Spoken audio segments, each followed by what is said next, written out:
É um prazer enorme estar aqui hoje conversando sobre um assunto que é uma das bandeiras de ensino, de pesquisa, um assunto que tem balizado as minhas escolhas acadêmicas ao longo do tempo. É meu tema de ensino, é meu tema de pesquisa, concentra os meus interesses. Ok, o volume está bom. Obrigado. O título da minha fala hoje será Caminhos para o ensino inicial da leitura e da escrita. Eu chamo a atenção para a palavra caminhos. É pretensão demais, seria pretensão demais da nossa parte dizer que existe um caminho só para se alfabetizar uma criança, né?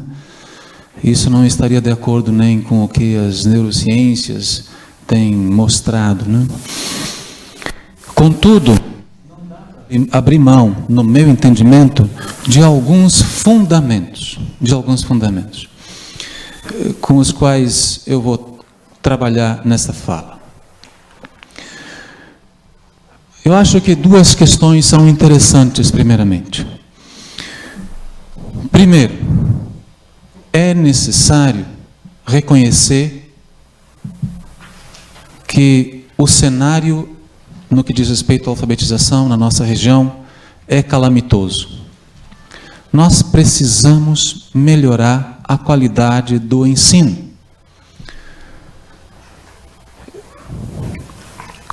Porque para qualquer mudança, pressupõe você entender a necessidade da mudança.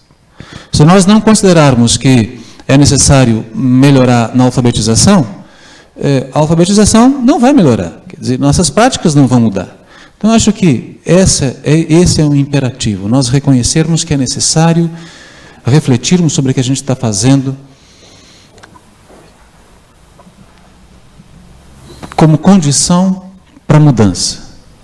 Agora, a mudança, ela não deve ser aleatória, gratuita. Se não funciona isso, então eu vou fazer aquilo. Eu vou mudar porque é moda, ou porque... Não, ela não deve ser gratuita, a mudança. A mudança, no meu entendimento, no que diz respeito à qualificação do ensino, passa necessariamente pela aproximação das práticas àquilo que a ciência está descobrindo. Ou seja, é um imperativo. Primeiro, você se dá conta da necessidade da mudança. Segundo, é um imperativo que essas práticas, resultado dessa mudança, se aproximem da ciência.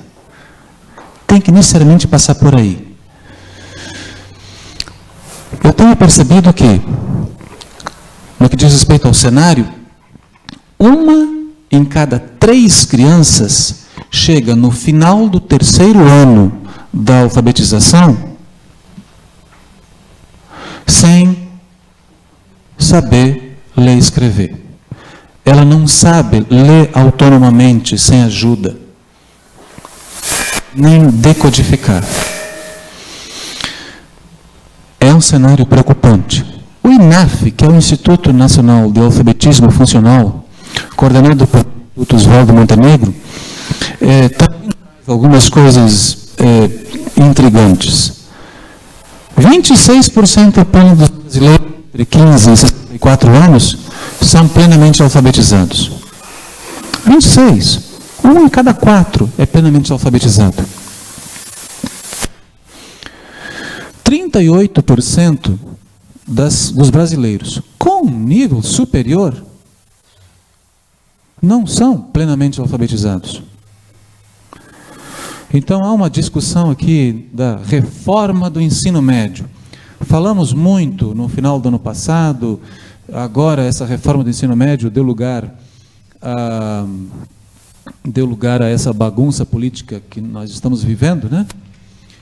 Mas, veja, há 2 equívocos importantes nessa proposta de renovação do ensino médio de que se fala tanto. O primeiro é simplesmente a falta de reconhecimento de que o problema pode não estar no ensino médio, pode estar antes. E no perfil da criança que chega no ensino médio. Então, quer melhorar o ensino médio? Tem que investir na educação básica. Esse é o primeiro dos elementos. O segundo elemento é, nós vivemos uma mudança de paradigma importante. A escola deixou de ser o lugar onde se transfere o conhecimento. Por quê? O conhecimento, hoje, está na rede, está na internet, está nos computadores, está nos laptops, nos telefones, né? O conhecimento está ali. O grande desafio hoje é saber, é a criança, o adolescente, a pessoa, saber, o indivíduo, saber o que fazer com aquele cabedal de informações. Para isso, no meu entendimento, as disciplinas que favorecem, de alguma forma, essa reflexão e essa capacitação do indivíduo saber o que fazer com essas informações, são as disciplinas de humanas que, de acordo com essa reforma do ensino médio, foram colocadas em stand-by e assim por diante, né? Bem, mas veja bem, quando nós não conseguimos alfabetizar bem e a todos, nós não permitimos que essas crianças vivam uma vida com igualdade de condições.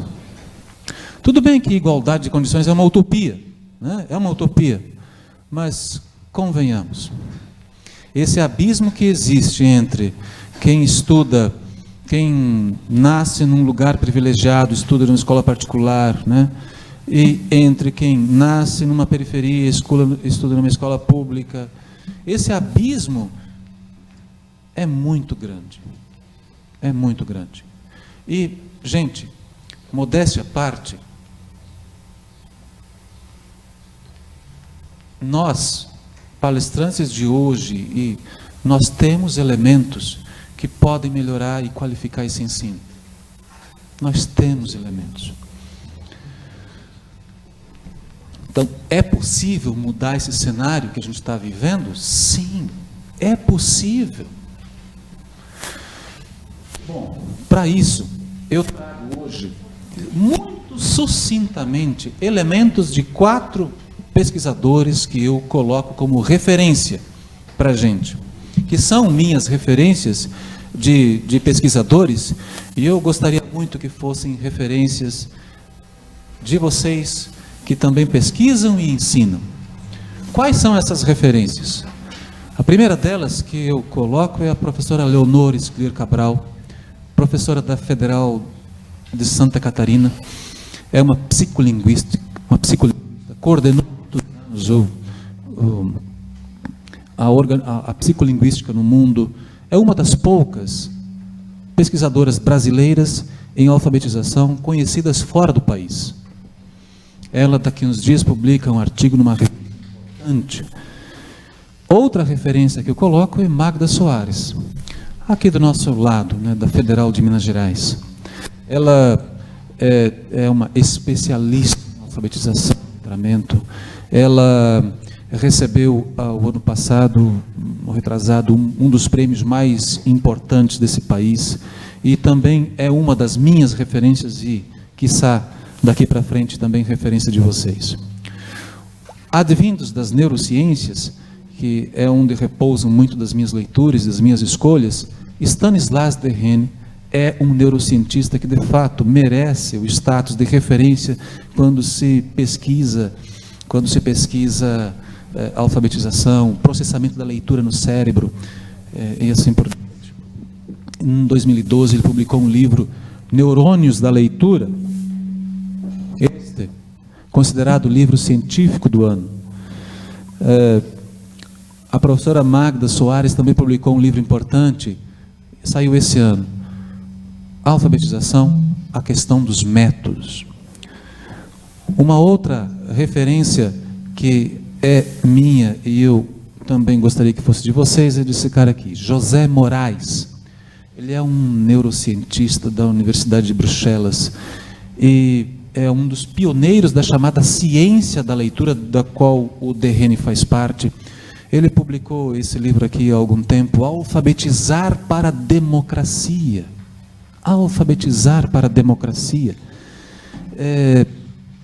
Ele tem um amplo conhecimento da alfabetização no Brasil.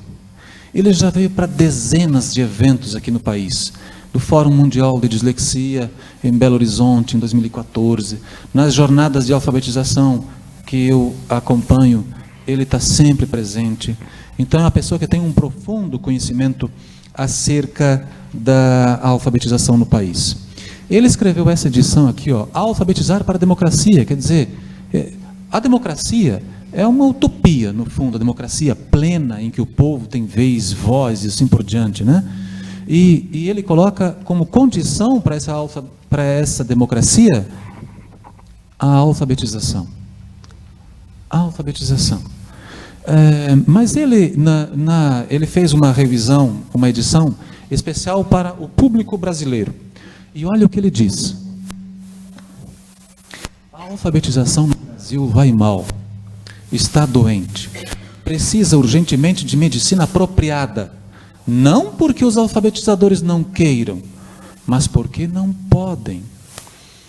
Não podem porque não recebem a formação, o apoio e o reconhecimento social de que carecem. Não podem porque a política de alfabetização que os enquadra é totalmente anticientífica. Esta política tem que ser mudada. Não se trata de revê-la cosmeticamente. Trata-se de elaborar e pôr em prática uma política baseada nas descobertas da ciência. Ele faz aqui, digamos, duras críticas às políticas de alfabetização no nosso país. Põe duras nisso. Mas eu não posso concordar com ele totalmente.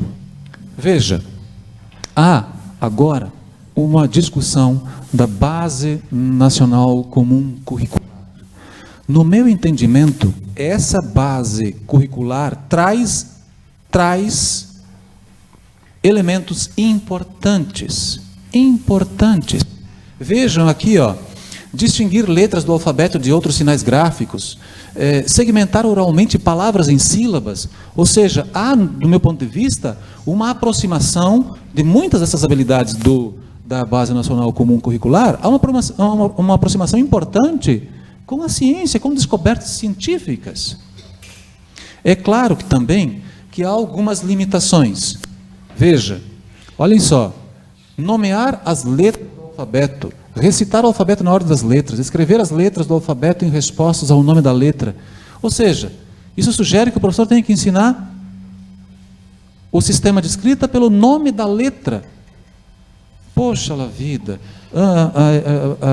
A professora Leonora Escler Cabral disse, o nome da letra não, mas o valor sonoro dela. De que adianta aprender F, se na prática lê faca? Né? Bom, sem falar, veja bem, olha só uma outra coisa da Base Nacional Comum Curricular. São 41 habilidades previstas para a língua portuguesa, certo? A língua portuguesa é um componente da área de linguagens, que tem outros componentes, educação física, artes, né? A língua portuguesa é um componente da área de linguagens. Tem outras 3 áreas, matemática, né? Tem outras 3 áreas. Veja, passa muito de uma centena de habilidades previstas para o primeiro ano do ensino fundamental. Gente, são 200 dias letivos. Como dar conta de todas essas habilidades? Aí está um outro equívoco no meu entendimento dessa base. Tem que eleger prioridades. Prioridades. Tem que priorizar certas habilidades em relação a outras, né? Mas tudo bem. Essa é a minha posição, que estou estudando e estou revendo apropriadamente. Bom, nós falamos tanto em alfabetização e letramento, e aqui vai se falado muito hoje sobre alfabetização e letramento. Uma rápida passada pelo conceito desses termos, a gente observa um verdadeiro embate, né? Para alguns, para Emília Ferreiro, por exemplo, a alfabetização, o termo letramento não precisaria existir, porque para ela a alfabetização compreende o conceito de letramento. Para Magda Soares, e é um conceito que eu assumo de Magda Soares, eu acho ela de uma lucidez muito grande, porque ela coloca os pingos nos is, digamos, no que diz respeito à conceituação desses termos, alfabetização e letramento. Para Magda Soares, a alfabetização é a aquisição do sistema de escrita, e letramento é o uso competente desse conhecimento. São os usos sociais desse conhecimento, né? Ok. Então, essa, digamos, a perspectiva que eu assumo. A criança ser alfabetizada, ela passa por alguns desafios. O primeiro deles é o reconhecimento do princípio alfabético. Do princípio alfabético. Qual é esse princípio alfabético? É o entendimento pela criança de que cada som que nós produzimos tem uma correspondência escrita. Cada som que nós produzimos tem uma correspondência escrita. Esse é o princípio alfabético. E esse princípio está contemplado na Base Nacional Comum. Veja, reconhecer o sistema de escrita alfabética como representação dos sons da fala é a habilidade 24 da língua portuguesa, né? Então está, de certa forma, contemplado. O segundo desafio é reconhecimento da direção dos traços. Nós, segundo Derrene,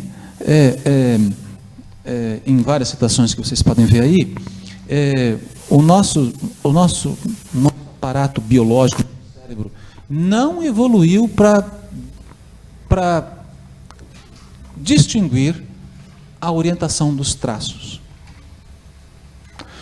Não foi importante na nossa história evolutiva saber se o galho estava da direita para a esquerda, da esquerda para a direita. Não foi importante isso, né? Só que, veja, no caso do nosso sistema de escrita, a orientação é importante, é determinante, é distintivo. Veja que o D com a voltinha para a esquerda, se tiver à direita, vira B. E é o mesmo grafema, numa outra posição, assume outros valores. Então, esse é um problema. E diz o Derrene, a simetria, que nosso cérebro ele está preparado para não processar muito, ele está preparado para simetrizar, e isso é ruim para o aprendizado da leitura. Segundo ele e a Escliro Cabral, é necessário um processo de simetrização. Ensinar, a orientação é, sim, distintiva. Veja, a minha filha tem 4 anos e está se adentrando no universo da escrita. Esses dias ela escreveu, ela copiou algumas coisas, né? E olha só como ela escreveu família.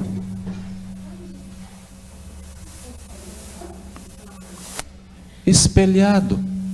Quer dizer, para mim foi lindo, mas mostra que ela não superou ainda esse segundo desafio, de saber de que a orientação dos grafemas assume um valor distintivo, né? O terceiro desafio é o domínio dos valores sonoros dos grafemas em seus diferentes contextos. Veja, aqui é a criança saber a decodificação, né? Ela fazia a seguinte leitura, ó: A, Al, Fa, B, Ti, Za, Ka, São. Ela sabe isso. Esse é o primeiro desafio e talvez um dos mais importantes. Ela fazer a correspondência, dominar a correspondência entre letra e som. Mas mais do que isso, os valores dos grafemas nos diversos contextos. Veja que o fonema z, ele pode ser representado pelo Z em zebra, pelo S em casa, em X em exame, dependendo do contexto, um valor sonoro correspondente. Por isso, mais uma vez, a Leonor Esclero Cabral insiste, né, vamos ensinar pelo valor sonoro dos grafemas e não pelo nome das letras. Bom, eu vou entrar numa seara agora complicada. Qual é o melhor método de alfabetização? Qual é o melhor método de alfabetização? Bom, segundo Soares, de 2017, aqui, ela é lúcida nesse aspecto. O pior de tudo é a ausência de método. É você não ter método nenhum. É aquele ensino em que o professor tem uma pilha de atividades e aleatoriamente escolhe uma para passar o tempo. A ausência de método. Agora, tem métodos. Nós não acreditamos que necessariamente o ensino passe, eu pelo menos não acredito que necessariamente tem que se alfabetizar por um método específico. Talvez métodos, utilizar métodos, caminhos, não é caminho, é caminhos, o tema do evento, né? Veja, a própria Leonor diz o seguinte, que existem diferentes perspectivas, né? E diferentes facetas, e o ideal é aquele ensino que contempla essas diferentes facetas. Ainda, existe um embate entre globais e fônicos, nisso eu vou botar o meu bedelho. Quer dizer, métodos globais são aqueles que ensinam a palavra como um todo, que partem do ensino da palavra como um todo para não perder significado, porque uma vez quando você separa bola, bola não é nada, lá não é nada, agora bola é um objeto no mundo, né? Então, os métodos globais partem do ensino da palavra como um todo, enquanto os fônicos partem da perspectiva do ensino dos fonemas, das menores unidades significativas da língua, né? Os fonemas. Bom, nisso eu vou botar um pouco o meu bedelho. Segundo Derrene, ele diz o seguinte: a decodificação fonológica das palavras é a etapa-chave da leitura. A etapa decisiva da leitura é a decodificação dos grafemas em fonemas, é a passagem de uma unidade visual a uma unidade auditiva. É, de fato, importante, importantíssimo. Em estudo com neuroimagens, ele observou que a aprendizagem pelo método global mobilizava um circuito inapropriado, diametralmente oposto ao da leitura proficiente. A alfabetização por métodos globais não corresponde à maneira pela qual funcionam as redes neuronais da leitura. Ou seja, o que ele quer dizer com isso? Quando se ensina a palavra como um todo, a criança pode aprender no hemisfério direito, quando, na verdade, a leitura proficiente é processada no hemisfério esquerdo. Por que isso? Porque a criança pode aprender a palavra não como uma sequência de grafemas, mas como uma imagem. Às vezes a criança passa ali, vê Coca-Cola e o pai e a mãe. Meu Deus, o meu filho é precoce, é um gênio. Ela não está lendo, ela está fazendo uma correspondência entre uma imagem visual e uma correspondência sonora. Isso não é leitura, né? E isso pode acontecer com os métodos que não particionam a palavra. Leonor Esclero Cabral, ela fez uma publicação muito interessante na Letras de Hoje, cujo título da publicação é A Desmistificação do Método Global, e que ela atribui muito do fracasso da nossa alfabetização à ausência de exploração do fonema. E ela desmistifica ainda nessa publicação o fato de que nós lemos como um todo. Não, nosso cérebro é muito rápido, mas é serial, a leitura é serial. Ela não aprende como um todo, né? Fizemos uma leitura como um todo. Moraes, foi feita uma pergunta para ele da seguinte: o método fônico abriu mão do significado, porque há uma das grandes críticas aos métodos fônicos, mas e aí, cadê o significado? E de fato, na década de 70, tinham cartilhas, Ivo viu a uva, para trabalhar o B, a baba do boi é boa, né? Por favor, né? E o mundo, né?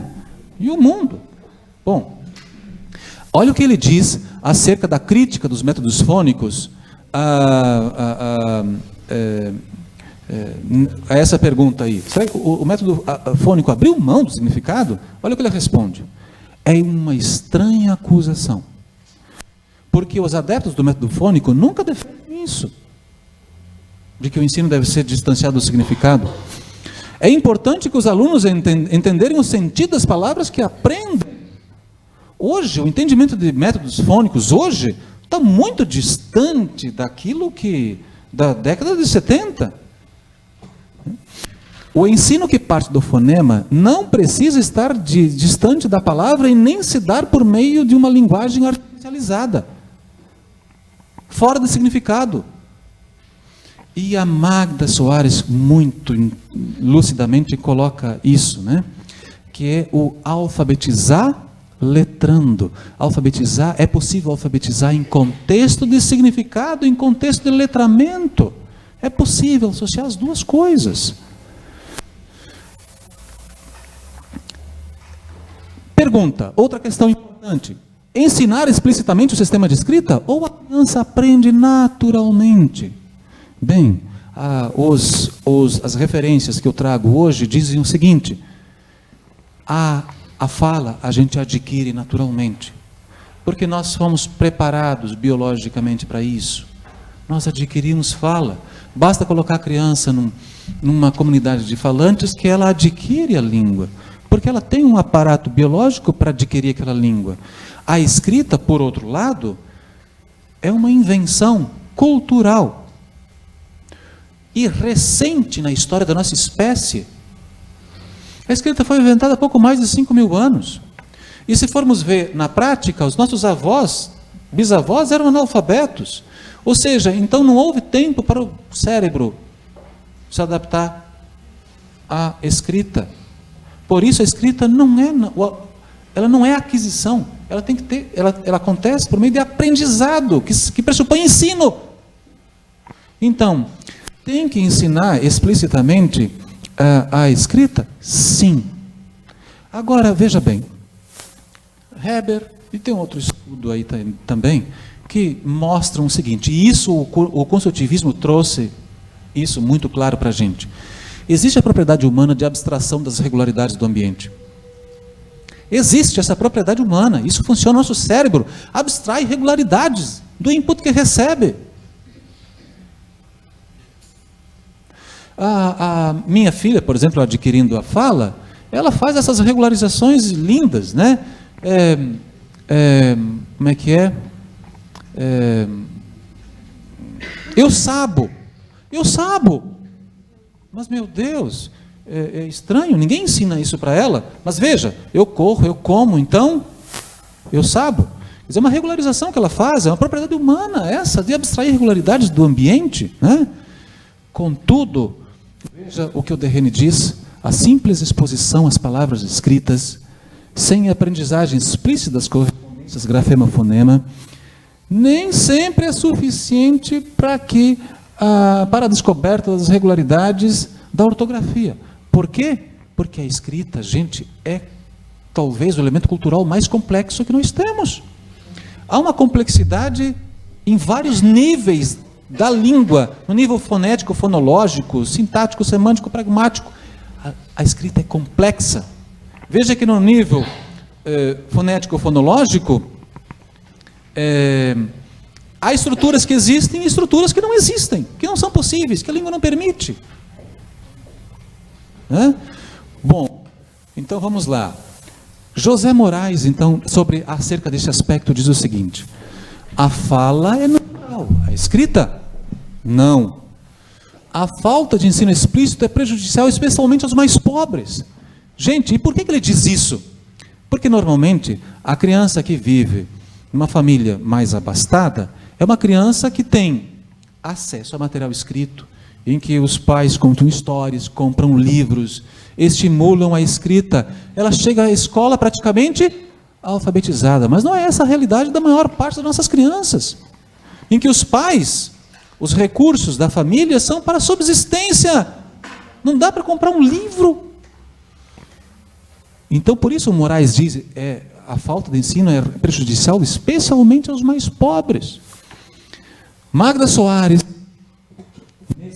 numa publicação em 2004, ela toma nesse livro, ela diz que a aquisição do sistema de escrita é favorecida por um ensino direto, explícito e ordenado. Ou seja, diretamente tem que ensinar o sistema. E não esperar que a criança adquira naturalmente. Tem que ensinar o sistema. Ainda, explícito. Isso é bola. Bola. Ainda, ordenado. Do mais simples ao mais complexo. Cato. É muito interessante, ela faz uma constatação terrível. Espera-se do aprendiz um desenvolvimento, não um desenvolvimento gradativo, mas um comportamento letrado desde o início do seu processo de letramento. Esses dias eu fiz uma prévia análise dos livros didáticos, do primeiro ano do ciclo de alfabetização. Eu fiquei espantado, porque já se espera que, para responder aquilo, já se espera que a criança saiba a ler e escrever. Mas, gente, é um absurdo.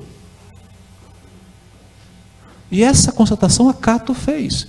Quer dizer, nós não temos livros didáticos preparados para ensinar, a alfabetizar. Se o professor não for bem preparado, não vai haver alfabetização. Magda Soares, a aquisição do sistema de escrita favorecida, isso, já li isso, Gente, sobre essas questões mais técnicas, no texto que eu escrevi e que compõe e que está no CD que vocês receberam, eu coloco mais detalhes, com maior detalhamento e mais aspectos. Agora, rapidamente, em outros países, como funciona? Claro que não dá para, certamente, não dá para comparar o Brasil com uma realidade diferente e tudo mais, Mas, em outros países, de maneira geral, eles já superaram essa discussão que nós temos aqui. Já passaram. França, Inglaterra, Estados Unidos nem financia pesquisas que não tenham, ele não dá recursos para os estados que não respeitem as recomendações do que eles chamam de um programa National Reading Panel. Bom, Austrália, Finlândia, eles já superaram essas discussões. Então, está mais do que na hora de nós superarmos também. Tudo bem que no Brasil, às vezes, tudo é um pouco mais atrasado, Nosso nível de civilidade, às vezes, nós estamos atrás, A abolição da escravatura, por exemplo, no Brasil, se deu quase 30 anos depois do que aquela dos Estados Unidos, 700 anos depois da Inglaterra. Mas, por favor, esses países, já desde o início dos anos 2000, já estão questionando, às vezes, os não aprendizados. Muito bem. O que, no meu entendimento, é necessário implementar para que se, de fato, alfabetize? No meu entendimento, o que se deve fazer? Primeiro, monitorar regularmente o aprendizado. É necessário monitorar. Cada professor pode fazer isso? Sim. Mas a rede de ensino pode fazer também. E esse monitoramento, ele é tão importante porque, veja bem, o professor deve saber o que o aluno sabe para ele poder planejar. Ele deve saber. Planejamento deve ser com base no conhecimento daquilo que a criança sabe. O Vygotsky desenvolveu um conceito chamado zona de desenvolvimento proximal, em que o nível de dificuldade da proposta de ensino tem que estar dentro dessa zona. Nem tão fácil que a criança consiga fazer facilmente, nem tão difícil que ela não consiga fazer. Então, para fazer um planejamento desse, é necessário monitorar o aprendizado. Ainda, veja como fundamental elementos estratégicos, pedagógicos e científicos para situações típicas e atípicas de ensino. Estas se referem àqueles casos de aprendizado muito aquém do esperado. Há uma certa parcela de crianças que elas não vão aprender tão facilmente. Essas crianças, elas não podem ser esquecidas. Não podem. Tem que ter um planejamento individualizado para aquela criança, envolvendo em que o professor envolva a família, envolva a estrutura da escola, para aquele caso específico de não aprendizado, ou de aprendizado aquém do esperado. Se não se fizer isso, essa parcela de população vai ficando no sistema. Vai onerando, às vezes, o sistema. Eu conheço um município que tem, para cada 2 turmas de segundo ano, tem 3 turmas de terceiro. Ou seja, tem 1/3 a mais de turmas do terceiro ano. Porque eles lucidamente perceberam o seguinte: não, se ensina na alfabetização. E aí eles retêm a criança no terceiro ano. Ainda bem que fazem isso. Meu orientando, o Ergon, tem uma turma de 4º ano que ninguém sabe ler. Ninguém consegue ler. Né? O professor... Pois é, então veja bem, é no ciclo da alfabetização que se alfabetiza. Se nós não adotarmos isso, é perda de tempo.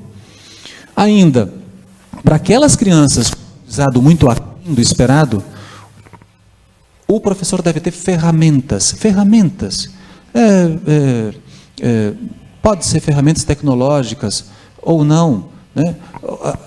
A questão é que deixar simplesmente a criança com uma dificuldade mais acentuada dentro daquele grupo desassistida, ela não vai aprender. Ainda, eu vejo como imperativo cada escola, os alfabetizadores de cada escola, reunirem-se regularmente. Para quê? A avaliação do desempenho dos estudantes.